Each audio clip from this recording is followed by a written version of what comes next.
is the Investor Connect podcast program. This is Hall T. Martin. I'm the host of the show, in which we interview angel investors, venture capital, private equity, family offices, and many other investor groups for startups and growth companies. I hope you enjoyed this episode. Thank you for joining us.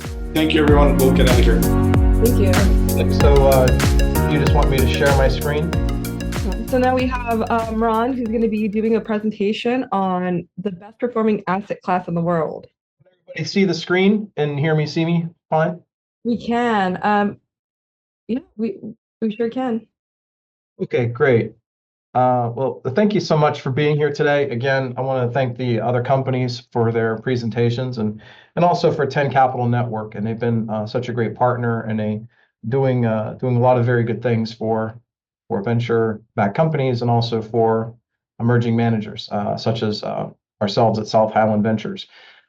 So, okay, everybody, search funds, the best performing asset class in the world. It sounds a little dramatic, but it really is the case. And so it's a confluence of several things that are happening in the marketplace, but really it's a $10 trillion market opportunity that is it's a real opportunity, but there's a real solution for the succession challenge that we're having around the world, and that is a search fund. It's a 40-year-old model that came out of Stanford and Harvard, and it's becoming more and more interesting and prevalent because the market opportunity and the need for it is more than ever before. But first, a little bit more about South Highland Ventures. Again, we're a full-service private equity firm managing direct investments for family offices. And these are some of the things that you may be familiar with. Some of these logos. PosiGen, it's a very innovative residential solar company that EBITDA has grown 13 times since our initial investment in 2018, and the company is worth over $1 billion right now. Also with RES, it's another company that grew from zero to nearly 100 million in EBITDA right now. And so at South Highland Ventures, we're very familiar with company growth and what it takes to understand all the transitions that companies go through from startup, from idea, all the way through to mid-market and even public markets. South Highland Ventures, we believe entrepreneurs are the superheroes of our time, and we have a balance of experience as investors, but also operators and advisors. Have over 20 years of being a part of the growth and exit process with companies, again, from initial idea all the way through to low mid-market and public market exits. Have over 100 transactions under our belt with over 900 million of assets under management, not counting the family offices that we've worked with from time to time making direct investments. And one of the unique perspectives that we have is engineers with business backgrounds. And in particular with this opportunity with search funds, my reason for doing this is my grandfather had a business, as you can see here, had our own service business that he lost due to succession. He had a couple dozen employees and actually worked for Richard Petty in his heyday. And my father was on the pit crew back in the 70s. And so he was very good at what he did and he loved it, but my dad wasn't interested in the business and he regretted it to the day he died. And so it's really what has pushed me to get an MBA and to serve others and to serve other companies and investors that are getting into this asset space. Some of the recent activities for South Highland Ventures, is obviously working with Novastone Capital Advisors, which is a preeminent search fund advisory group, and I'll talk more about that. They've deployed over 200 million in their search fund program, but also some familiar logos. We're based in San Antonio and have been working with angel investments and also university-based technologies throughout the last 5 or so years. So the problem, this is a very big problem, over $10 trillion worth in the United States and then Europe alone. And these are companies where you have people that have founded a company and have grown it to a point, but they don't have anybody to pick up the business, right? These are companies that are doing basically 250K in EBITDA, upwards to 15 million in EBITDA. And they're stable companies with very strong profit margins, but they just don't have the access to capital and talent to scale the business and also to feel confident to hand the baton over to them so that they can pick up the business and grow it. And it's estimated that over 5 million companies are in the US and the EU alone. So it's a massive, massive problem that just keeps getting larger and larger. So what does that actually translate into? It's $1 trillion a year, 2,700 companies per day, which leads to $2.7 billion worth of value every day of companies that are closing their doors because they don't have a real solution that is available to them to allow the business to continue. But it's also an opportunity for us. And this really rolls into what the search fund has done and what it can do. And so some people are more familiar with search than others, but basically it's a hybrid of an LBO acquisition model, LBO meaning leveraged buyout in private equity.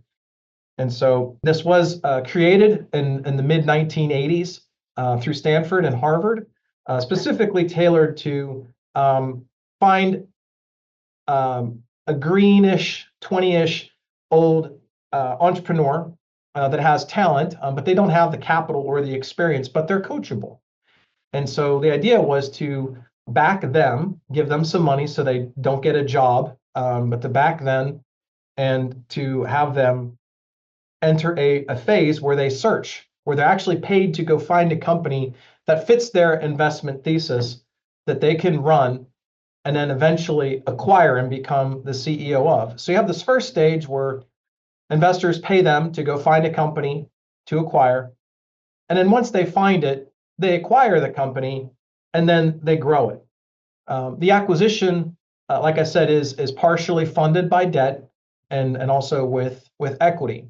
And so this is the traditional search fund model that's been around for 40 years and has generated returns of over 35% net IRR on average per Stanford University.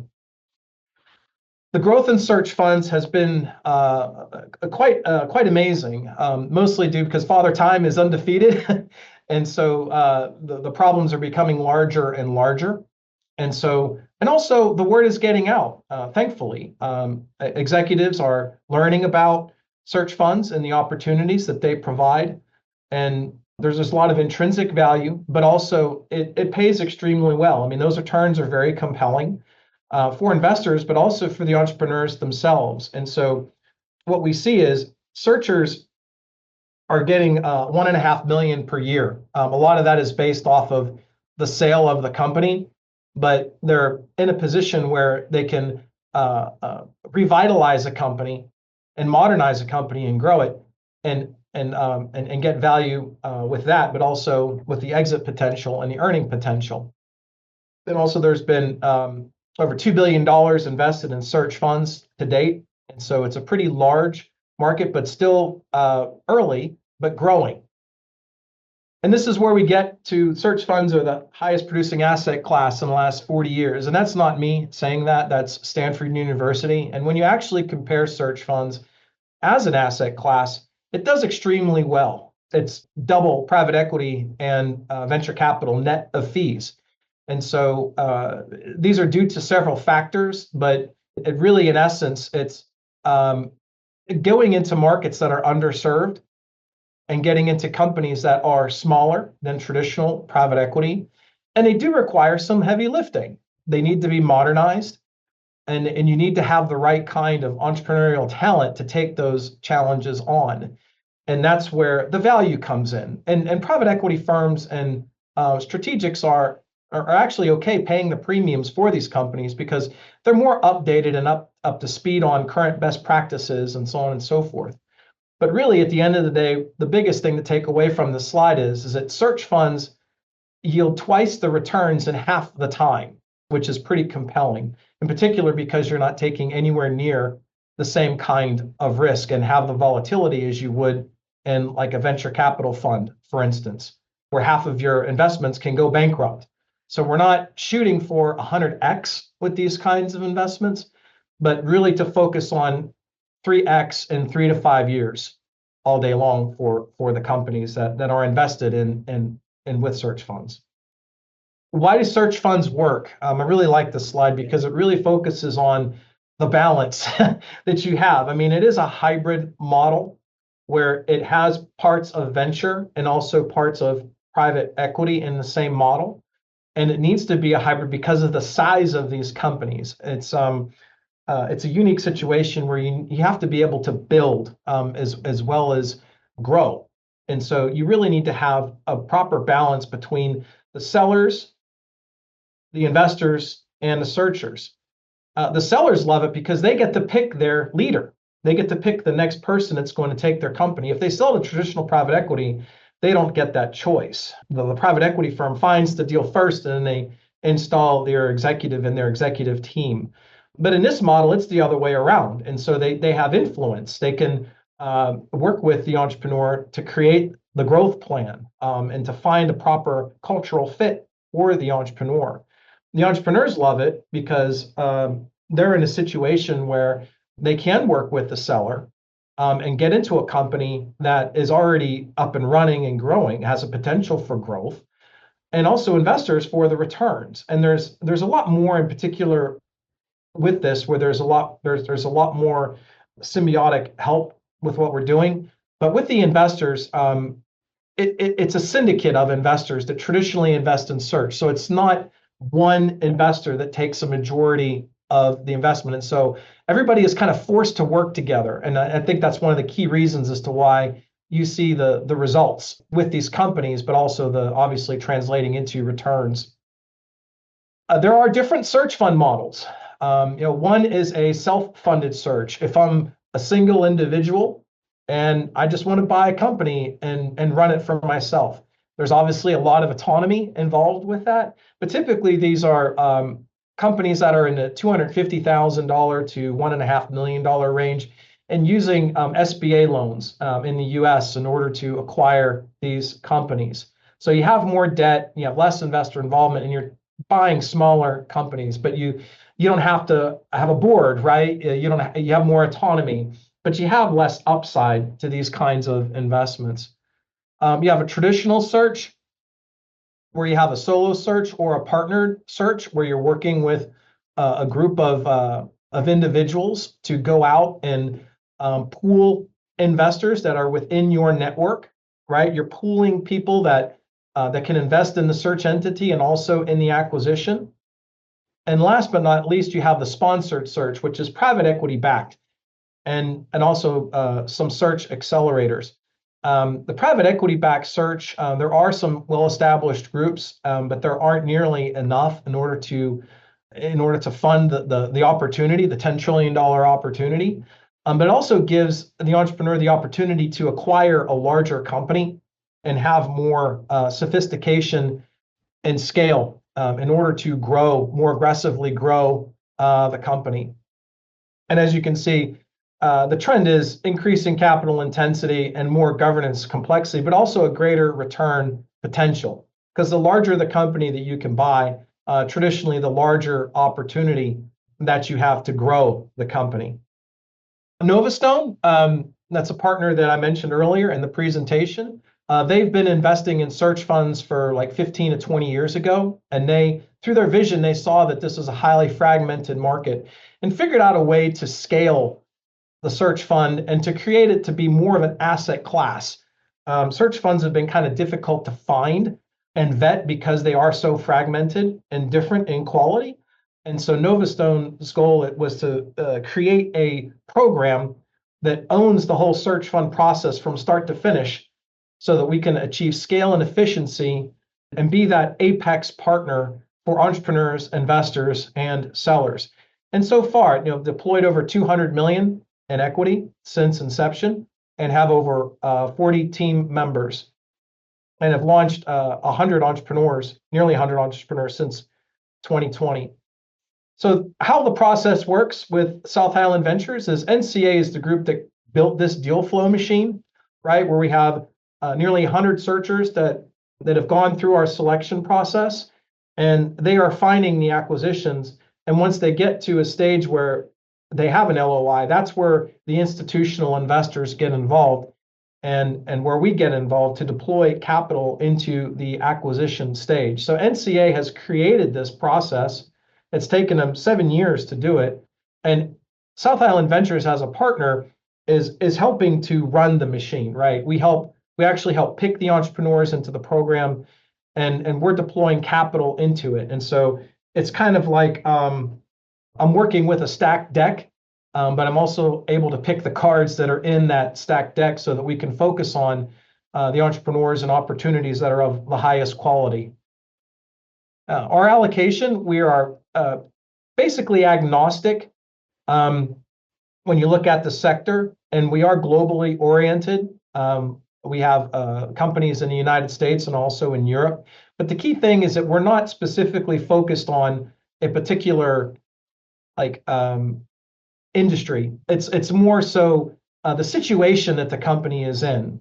And so companies that are, number one, struggling with succession, and also companies that are generally in the 2 million to 10 million EBITDA range, and companies that have that potential for growth, where they need to be modernized and they've been neglected by the markets, which allows us to get in at an attractive EBITDA multiple, which is typically 4 to 6x EBITDA. That's really where our focus is. And again, this is some of the investment criteria that I've already discussed. But we do lever. It's only 50% debt, which is extremely conservative with most groups, which insulates us more on flexibility of cash flow, but also interest rate fluctuations. A couple of the unique things that we've done with our program is to make it more streamlined and to save time, is that we only work with entrepreneurs that have 20 years of experience in a specific industry. So we're not working with the green MBA students that are in their 20s. Folks that are in the middle of their careers and that have that industry experience and that have already been through a growth cycle with the company. Many of them have grown and sold a company already. And so what that does is it dramatically decreases the volatility of the performance of our companies, but also saves a tremendous amount of time, because usually an entrepreneur needs to a year to a year and a half to get their feet under them, to really learn and understand the business. And the sellers need to kind of babysit them a little bit to make sure that they're taking care of their baby, right? Their life's work. But with our entrepreneurs, they hit the ground running. They only need about a month or two to really get a handle on the company, and we're able to achieve results much faster. Also allows us to create exclusive deal flow for companies that aren't on the market. And in many cases, our entrepreneurs are bringing deals to us as we vet them. And that's really one of the key things. Another thing that makes us different, makes us special, is we don't have to lock up a company to buy more time to go raise money for the acquisition. Once we put a term sheet down on a company, we already have the commitments of capital to be able to close. And that gives the seller a lot of confidence in our ability and our sophistication and depth of capital. And so a vast majority of the time, we're working with off-market deal flow, exclusive deal flow. And also, we're not the highest bidder if there are other people that are involved, because it's kind of like a bird in the hand versus two in the bush kind of situation. And people respect our depth of capital and our experience with our entrepreneurs and with our group. Look at some of the numbers. We screen over 4,000, really we say qualified applicants annually, but it's over 4,000 applicants a year.